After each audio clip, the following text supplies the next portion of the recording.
Sahih Al-Bukhari 751 narrated Aisha, I asked Allah's Messenger about looking hither and thither in prayer. He replied, it is a way of stealing by which Satan takes away a portion from the prayer of a person. Sahih Al-Bukhari 752 narrated Aisha, once the Prophet prayed on a kamisa with marks on it and said, the marks on it diverted my attention. Take this kamisa to Abu Jam and bring an Bajaniya from him. Sahih Al-Bukhari 753 narrated Ibn Umar, the Prophet saw expectoration in the direction of the Qibla of the mosque while he was leading the prayer, and scratched it off. After finishing the prayer, he said, whenever any of you is in prayer he should know that Allah is in front of him. So none should spit in front of him in the prayer.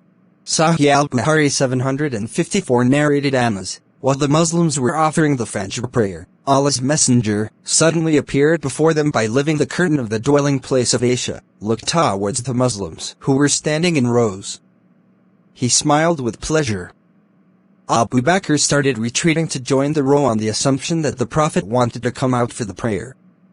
The Muslims intended to leave the prayer and were on the verge of being put to trial, but the Prophet beckoned them to complete their prayer and then he let the curtain fall. He died in the last hours of that day. Sahih Al-Bukhari 755 narrated Jabir bin Samura, the people of Kufa complained against Asayd to Umar and the latter dismissed him and appointed Umar as their chief. They lodged many complaints against Asayd and even they alleged that he did not pray properly. Umar sent for him and said, O Abu Ishaq, these people claim that you do not pray properly. Abu Ishaq said, by Allah, I used to pray with them a prayer similar to that of Allah's Apostle and I never reduced anything of it. I used to prolong the first 2 rakat of Isha prayer and shorten the last 2 rakat. Umar said, O Abu Ishaq, this was what I thought about you. And then he sent 1 or more persons with him to Kufa so as to ask the people about him. So they went there and did not leave any mosque without asking about him. All the people praised him till they came to the mosque of the tribe of Bani Abs. One of the men called Usama bin Qatada with the surname of Abu Asayd stood up and said, as you have put us under an oath, I am bound to tell you that Asayd never went himself with the army and never distributed the war booty equally and never did justice in legal verdicts. On hearing it, Asayd said, I pray to Allah for 3 things, O Allah. If this slave of yours is a liar and got up for showing off, give him a long life, increase his poverty and put him to trials. And so it happened. Later on when that person was asked how he was, he used to reply that he was an old man in trial as the result of Asayd's curse. Abdul Malik, the sub-narrator, said that he had seen him afterwards and his eyebrows were overhanging his eyes owing to old age and he used to tease and assault the small girls in the way. Sahih Al-Bukhari 756 narrated Ubadah bin Samit, Allah's Messenger, said, whoever does not recite Al-Fatiha in his prayer is invalid. Sahih Al-Bukhari 757 narrated Abu Hurairah, Allah's Messenger, entered the mosque and a person followed him. The man prayed and went to the Prophet and greeted him.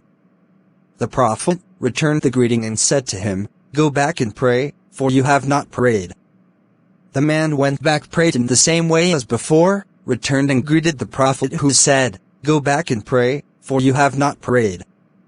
This happened thrice. The man said, by him who sent you with the truth, I cannot offer the prayer in a better way than this. Please, teach me how to pray.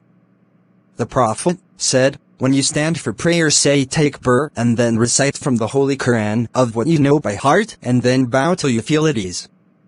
Then raise your head and stand up straight, then prostrate till you feel at ease during your prostration, then sit with calmness till you feel at ease, do not hurry, and do the same in all your prayers. Sahih Al-Bukhari 758 narrated Jabir bin Samura, Asayd said, I used to pray with them a prayer similar to that of Allah's Messenger, the prayer of Zuhr and Asr, reducing nothing from them. I used to prolong the first 2 rakat and shorten the last 2 rakat. Umar said to Asayd, this was what we thought about you. Sahih Al-Bukhari 759 narrated Abdullah bin Abi Qatada, my father said, the Prophet, in Zuhr prayers used to recite Al-Fatiha along with 2 other surahs in the first 2 rakat, a long one in the first rakat and a shorter surah in the second, and at times the verses were audible. In the Asr prayer the Prophet used to recite Al-Fatiha and 2 more surahs in the first 2 rakat and used to prolong the first rak'ah. And he used to prolong the first rak'ah of the Fajr prayer and shorten the second. Sahih Al-Bukhari 760 narrated Abu Ma'mar, I asked Khabab whether the Prophet used to recite the Quran in the Zuhr and the Asr prayers. He replied in the affirmative.